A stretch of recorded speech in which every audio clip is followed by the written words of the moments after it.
music from Black Pumas. I'm going to watch with my socks off. Right now on 7 Eyewitness News at 11, 2 children in the hospital. Police say they were hit by a minivan. How the state is trying to cut down on similar collisions. I'm meteorologist Andy Parker. We are moving out the clouds and starting a streak of sunshine that begins on Tuesday. I'll have your forecast. And Bill's Moneymakers, how businesses are cashing in on the team's winning ways and how the team is helping you save on tickets. Those stories. Hey, my name is Mike. I think I'm a pretty healthy person. You know, I exercise, I do cardio, I work out.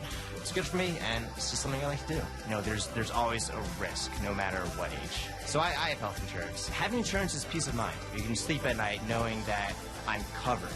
I'm okay. I've got someone watching my back. A big part of the happiness of one's life is how healthy you are. Fidelis Care. Let's get everyone covered.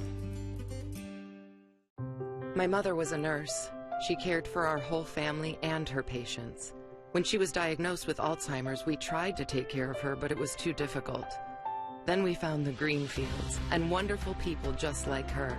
My mother means the world to us. The Greenfields understands and respects that. They treat her like we do, as the most important part of our family. The Greenfields Continuing Care Community, for all the right reasons.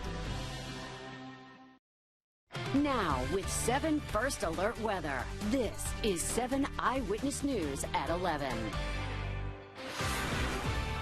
Good evening. We begin with breaking news from Buffalo. Police say a man was seriously injured in a shooting tonight. This is a live look from the scene near Michigan and East Utica in Buffalo. Police say the shooting happened a little less than 2 hours ago. The victim was taken to ECMC. His name and condition have not yet been released. We will continue to update you at WKBW.com and our WKBW News app with any information as we get it. Also tonight, an outgoing elected official wants to give her replacements a pay cut. This is a role reversal from when she lobbied to give herself a 5-figure raise.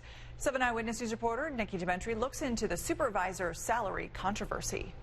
When you look at 211 miles that we take care of, I think we're doing a pretty good job for a $42 million budget. That's Sheila Megan speaking ahead of her final public budget hearing as Town of West Seneca supervisor. Budget is pretty boring this year, really. The town's proposed 2020 budget discussed in front of a packed room. Between the general fund and highway fund, the average household with a home assessed at $60,000 would pay a little more than $36 more in taxes in 2020. Although not brought up specifically at this hearing, a point of contention over the last 3 years, the supervisor's salary.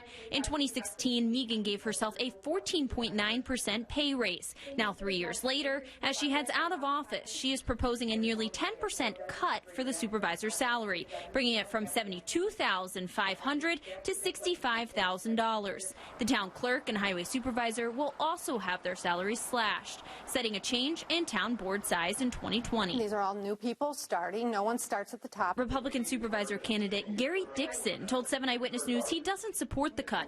He grilled the board Monday night over details in the budget. The main issue is that it's not very clear. There are all sorts of things that are hidden in large lines. Councilman Gene Hart, also running for supervisor, calls it a fair budget and is not bothered by the pay cut. We should be paid a lower rate and then let us earn any increases. Democrat supervisor candidate Jim Lawson, the self-proclaimed moderate of the group, didn't even show up to the budget meeting. He isn't so concerned about cutting salaries. He says the focus should be on cutting taxes. Anytime you increase taxes more than the cost of living, it's a bad budget. And the matter will be revisited next town board meeting later this month with the budget vote and approval by mid-November. Live in studio tonight, Nikki Dementri, 7 Eyewitness News. All new at 11, a young brother and sister are in the hospital tonight. Police say they were hit by a minivan while crossing the street. This all happened on Pine Avenue between 26th and 27th Streets in Niagara Falls. A little before 4 this afternoon, police say a 9-year-old girl and a 10-year-old boy were trying to cross when they were struck. They say they were working with the state to try and cut down the number of pedestrian accidents. All over Niagara Falls, we have a lot of pedestrian accidents, and we've been targeted by the Governor's Safety Commission to do some education and some enforcement to try to curb the problem. Well, police say the children's injuries here are not believed to be life-threatening. A 79-year-old woman was driving the minivan this afternoon. No charges have been filed. It is the bye week for the 4-1 Buffalo Bills, but the front office already staying pretty busy. The Bills trading wide receiver Zay Jones to the Oakland Raiders tonight. They'll get a 5th-round draft pick back. Jones was a 2nd-round pick in 2017, but struggled to make a consistent impact with the Bills. He caught just 90 passes in 2+ years and only 7 in 5 games this season. Arjena Kaleri will tell us where this trade now leaves the Bills at wide receiver in about 20 minutes. Did you see that beautiful sunset tonight? Just a preview of the great weather we've got upcoming for this fall week ahead. Yeah. Andy Parker joins us outside. It was spectacular. As a matter of fact, I have a time lapse of that I'm going to show you in a few minutes. Right now, I want to show you a different time lapse. This is the rain moving away on down the thruway, and it's going to stay towards Binghamton. New York City will get soaked if you have a flight tomorrow morning. A lot of that may be lingering there in the city that never sleeps. Here in Buffalo, we're about to put the lights down on the city. 45 is where we're going to cool off to now that the clouds are beginning to depart. Some valley fog early in the morning. Winds are going to be rather light tonight. Here's what you need to know. And, boy, you're going to like what you see here. Number one, the clouds are clearing out. They're doing it now. They'll continue overnight. You'll notice a whole different mood tomorrow. The sunshine returns, and the warm air is not far behind. And get this, it's not a one-day affair, but we're going to rack up more sunny days, well, as many sunny days as the Bills have wins. I'll show you how that translates in the 7-day forecast back inside. Developing tonight, a fight between a father and the state. A 9-year-old boy is not allowed to go to school because of New York's vaccination laws. Amir Hamideh has cerebral palsy and a rare disorder that causes seizures. Amir's father, Ali, tells 7 Eyewitness News the school's mandatory vaccines make the seizures more severe. Ali applied for a medical exemption, but the state said no. He just wants to be normal like every other kid. You know, he's obviously disabled, but he's very smart. He understands everything, and, you know, with him being out of school, he's very hurt. New York State Department of Health is the one that recommends to either deny the request or to approve the request. If they recommend it to be denied, we're saying recommend it to be denied. Is being homeschooled, but his father says he will not give up the fight to get him back into the classroom. Students at Bishop Timon have begun the healing process. They are forced to cope with the loss of a recent graduate who was killed in a car crash. Cameron Velasquez was killed while driving back home to Buffalo from Alfred State College on Friday. Velasquez graduated from Bishop Timon just last year and was on the hockey team. His friends have set up an online fundraiser to help his family cover the funeral expenses. We have a link to that page on WKBW.com. A new poll shows most New Yorkers are worried about vaping. 78% of people asked tell Siena College that they consider vaping to be a serious public health problem. An executive order that bans all flavored vaping products in New York State has been delayed now in the courts. 61% of New Yorkers polled said they want that ban to go into effect. The scales of justice have tipped against a woman who admitted to shaking her boyfriend's young daughter. That little girl died from her injuries. Today, Brianna Valenti was sentenced to 10 years in prison. She confessed to shaking 2-year-old Raylyn Fuller last September. Fuller passed away after spending almost 2 weeks on life support. There is nothing in my life that compares to the devastation we have endured this past year.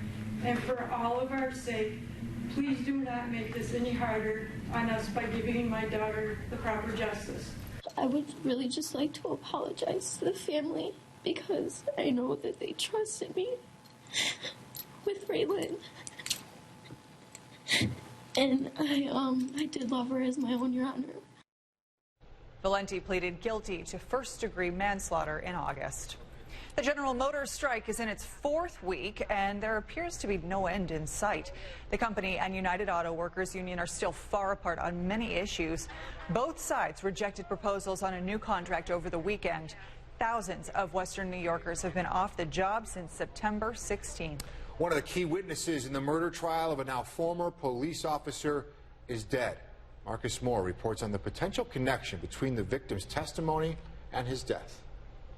Tonight, the mayor of Dallas urging the public to refrain from speculating about the mysterious murder of Joshua Brown, a key witness at the Amber Geiger trial The former officer convicted of murder after she says she entered a neighbor's apartment thinking it was hers and shot him to death. Brown himself found dead Friday night, shot multiple times in the parking lot of his new apartment complex. I had heard pow, pow, pow, pop, pop, pop. Brown lived across the hall from Botham Jean and disputed this claim during the trial. I yelled at him. It's like, let me see your hands, let me see your hands. Brown testified he never heard that warning. Do you recall ever hearing someone say, hey, put your hands up at a loud tone? No, ma'am. Or show me your hands? No, ma'am. But Brown, no stranger to gun violence. Last year, he was wounded, his friend murdered outside a strip club. His family says he was a reluctant witness in the Geiger case and had been concerned about testifying so publicly. Anytime someone is killed under mysterious circumstances, you have to look at their whole life to see who might have something out against them. Police so far identifying no suspects. Meantime, the judge in the Amber Geiger trial has been answering criticism about a hug she gave to Amber Geiger after the trial. She says that Geiger asked her for a hug and that it was an appropriate action given that the trial was over and Geiger was asking for forgiveness. Marcus Moore, ABC News, Dallas. Up next, Trebek's regrets. The Jeopardy host back at work as he deals with stage 4 cancer. What he says he would have done differently after he was diagnosed. Oh my gosh, it's like walking on a cloud today. It's walking on air. You can tell in Buffalo, people are walking around, go Bills. Plus, after the invasion, Bills fans in a great mood after taking over Nashville and getting the win. The offer the team hopes will bring them back now to New Era Field. When 7 Eyewitness News at 11 continues.